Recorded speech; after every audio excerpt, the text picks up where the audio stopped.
Welcome to this old-time fiddle lesson. I'm going to be showing you the tune Fine Times at Our House by Ed and Hammonds of Pocahontas County, West Virginia.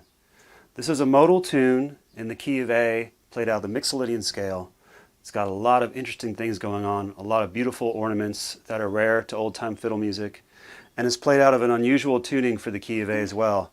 It's played out of the what they call the high bass tuning, A, D, A, E, which most old-time fiddlers will know from playing D tunes, but this is used for a lot of modal music in West Virginia as well.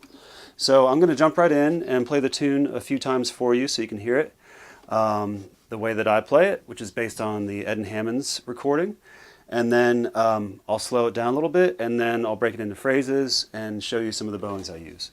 So let's get started. First I'll play the tune a few times for you.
All right, there you have it. Fine Times at Our House.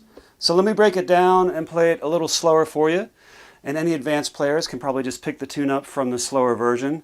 But this will just give everybody a chance to get a closer look at what's going on in the melody. Don't worry about the bowings yet. I'm not going to use the same exact bowings played at a slow speed that I would at a normal tempo. So don't focus on the bowings. Just get a little ear for the melody up close and see what's going on here. All right, slowed down.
All right, there's the tune slowed down a little bit. Now let's break it into phrases. I'll show you each little piece at a time. So it starts on kind of this hammer-on where you're just using the D string and you're hammering onto this E note to create that E chord, or sorry, the A chord there, with that low drone.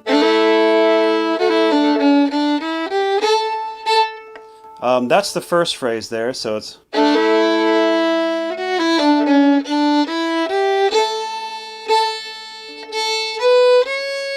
with that added on at the end, those little notes there. So one more time, you do this little triplet. down, so.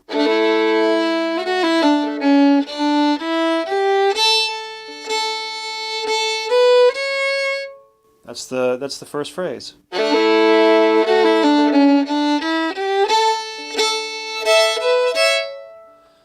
Second phrase.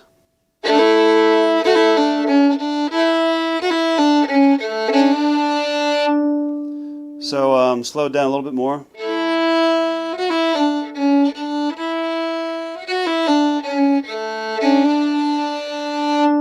And the reason you use this tuning, you can really see here, is because you get this drone where you're really you're playing the what ends up being the D note with your third finger here on the low string, and you're also having the open D string played together. Creates that unison note.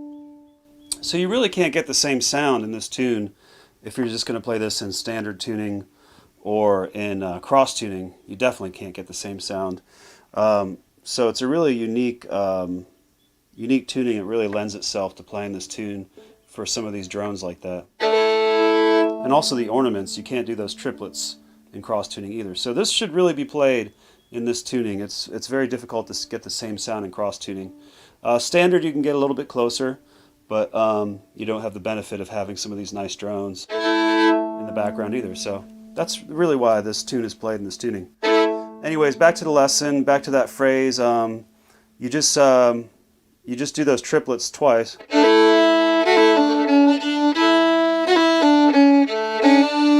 And then you go to that big unison note.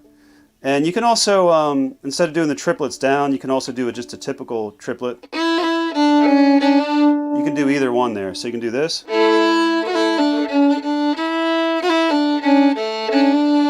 Or you can do this.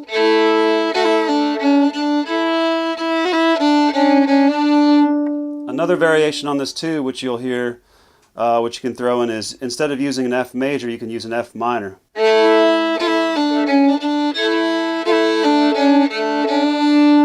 So those are all different variations that you can use on this ornament that are all correct. Alright, so those the first two phrases. I'll put those together one more time to review the first two phrases here.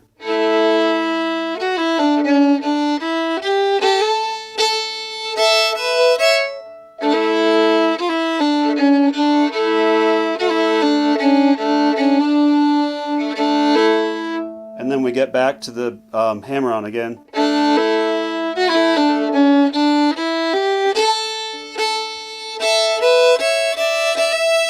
This third phrase, we walk up to that, so.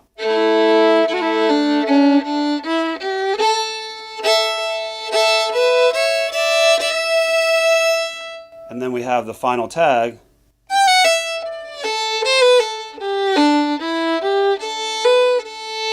And that's really just a series of triplets as well, the same kind of ornament.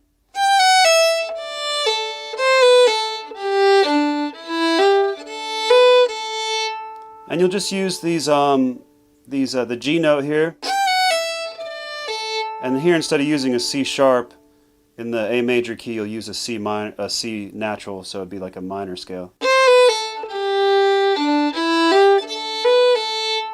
So that whole phrase.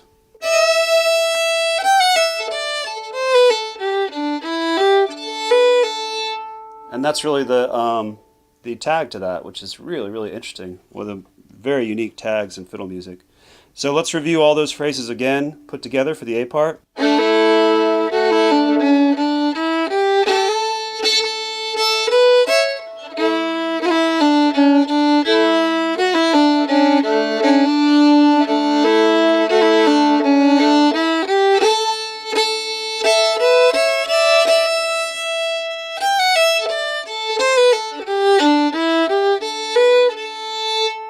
Okay, those are the phrases for the A part. Like I said, don't worry about the bowings right now. Just focus on the melody, and I'll show you some tricks to bowing this a little bit farther down the lesson. But first, let's go to this B part now, and work on the phrases, breaking apart these phrases for the B part. So, happens on these A and E string on the high strings here. The first phrase starts like this.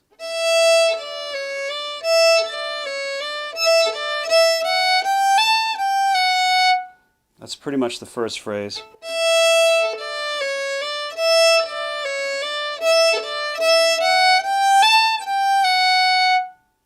And when you play this with the drones, you'll be bowing the A and the E string together.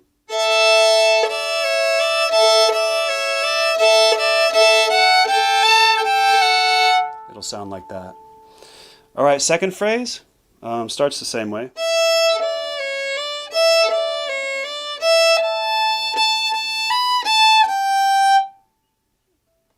And third phrase.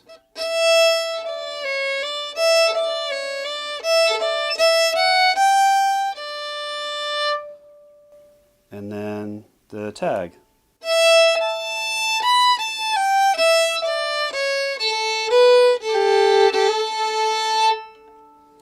So put those all together again.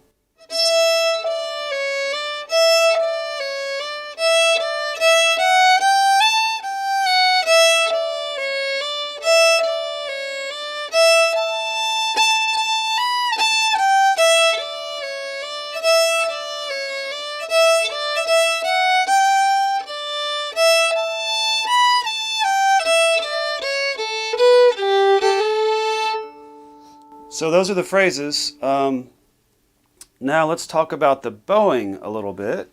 I'll try to give you some tips on the bowings. First of all, anytime an ornament happens in any kind of fiddle tune, you want to make sure that you're playing that as a slur, where you're getting all the notes of the slur of the triplet on one bow.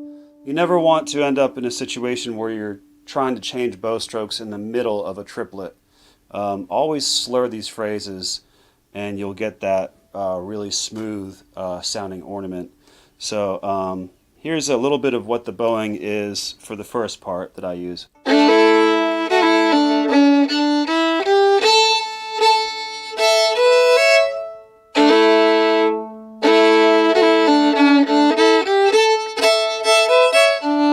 Okay, so that's what I use. There it is.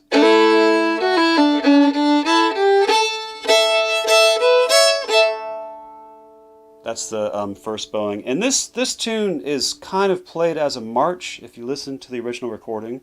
So it's kind of got a nice bounce to it. It's not a hoedown. It's not necessarily a fast tune, although it can be played fast, of course. It's got a bounce to it. So think of it more as a march, played in the style of a march, if you're trying to match kind of the original feel. And some of that bowing really reflects that.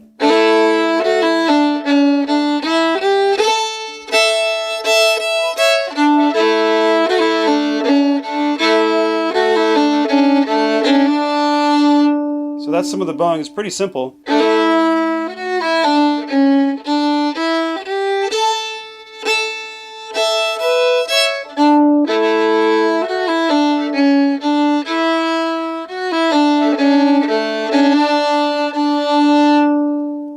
Bowing for the second half.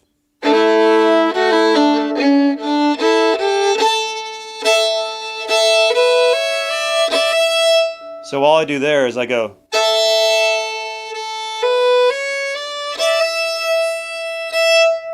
That's the bowing for that phrase as you walk up to that E note. So coming out of that third phrase.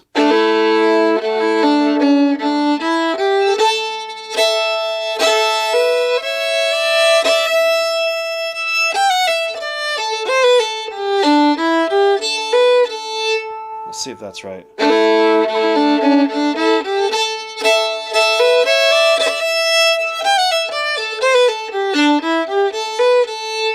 I don't know if that's helpful, but that's the way that I usually do it.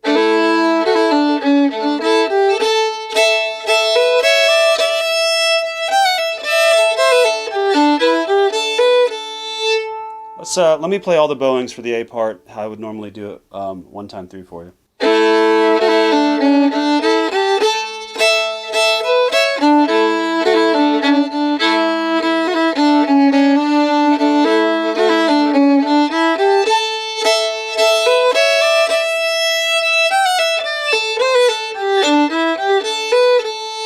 And when I get up to that,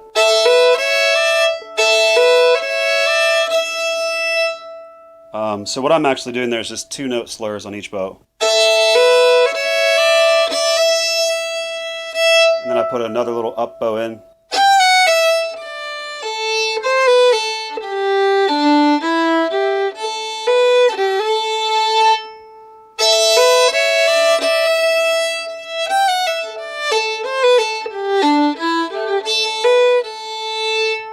That's the bowing for the tag there. Now, the bowing for the B part here.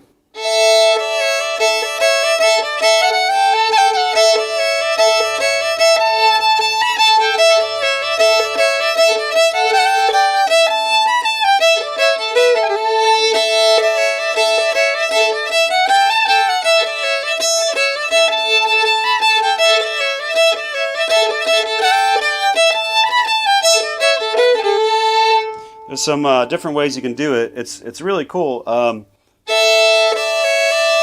One bowing that works really well here is a down with a 3-note up slur. Or what I do sometimes is a combination of a down with 3 notes up and then just a 2-note slur down and up. So, is that right? That's it.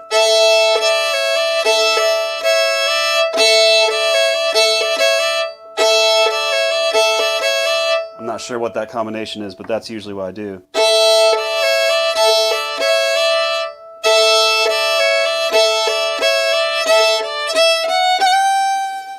Oh, sorry.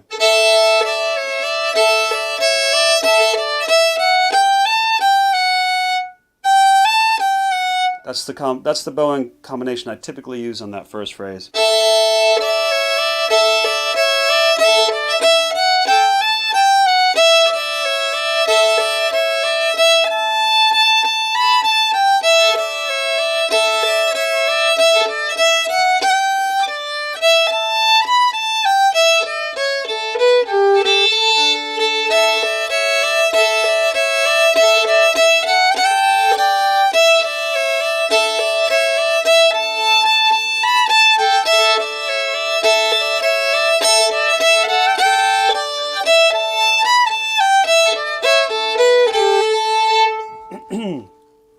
I don't know how I can break that down very well for you, but that's typically what I use. So let me just go through all the bowings one more time. You can see what's going on. If you're watching this in YouTube, you can always slow this video down and study some more of the bowings to help you break it apart. So here's the kind of mid-tempo there with some of the bowings.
All right, there is the lesson on fine times at our house.